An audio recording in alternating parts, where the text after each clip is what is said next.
काय इकडे या ना. काय स्टेज कसे बनवतात ते पाहू आपण. स्टेज? हा कोणतं स्टेज? ते साई भंडाराचा स्टेज बनवून राहिले ना. हा का? आणि पप्पा पप्पा मी काय बनवलं असं एक तीन तीन फुगडी केले मीच केली. काट मारली मीच. पप्पा काट. फुटल नको, जाऊ दे. चल स्टेज पाहून येऊ आपण कसं बनवताय.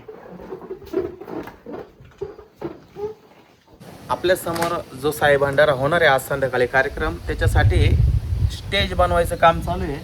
तर बघा, छोटा हत्तीमध्ये स्टेज बनवण्याचं जे काही साहित्य आहे ते आणलंय आणि स्टेज बनवताय तिथे. तर चला आपण बघू कसं बनवताय आणि किती बाय कितीचं स्टेज आहे, आपण बघू तिथे जाऊन.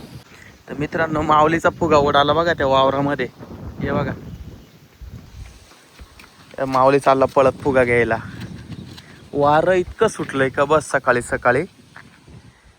चला आता आपण आहे ना स्टेज बघू, किती बाय कितीचं स्टेज आहे, किती वेळ लागल स्टेज तयार करायला. माऊली इकडे. हे बघा, या छोटा हत्तीमध्ये हे सगळं लोखंड आणलेलं आहे. किती वेळ लागल स्टेज बनवायला? दिवसभर लागत.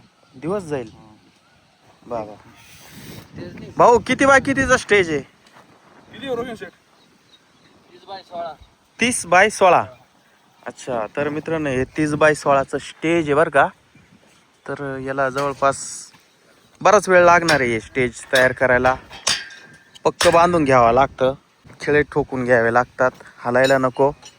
असे मोठे मोठे खिळे ठोकावे लागत आहे, म्हणजे हलू नये म्हणून. किती वारं आलं तरी उचकू नये स्टेज म्हणून. कारण या ठिकाणी ना दिवसभर इतकं वारं चालू असतं, तुफान वारं चालू असतं. आणि रात्रीच्या वेळेस कार्यक्रम आहे, त्याच्यामुळं फक्त या ठिकाणी स्टेज आपण देतोय.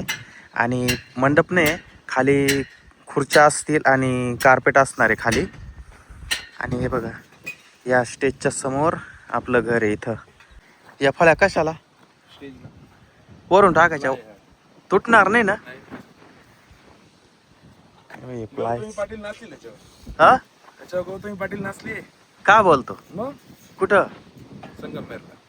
अच्छा, त्यावेळेस हे तुमचं स्टेज होतं का? हा, म्हणजे तुम्ही बरेच कार्यक्रम मोठे मोठे मारलेत. संध्याकाळी लाईट शो पण राहणार इथं. हा, संध्याकाळी लाईट शो पण राहणार इथं. लाइटिंग? हो, शार्पे वगैरे राहणार आहे. ते तुम्हीच लावणार आहे का? आम्ही सर्व आम्ही. अरे वा. हे जे फडक्याने बांधताय तुम्ही, हे सुटणार नाही ना भाऊ? नाही हालू नाही म्हणून. पप्पा ही कोणती गाडी आहे? या गाडीला छोटा हत्ती म्हणतात. हा. छोटा हत्ती. तर मित्रांनो, आमच्या इकडं संध्याकाळी साई भंडाराला या.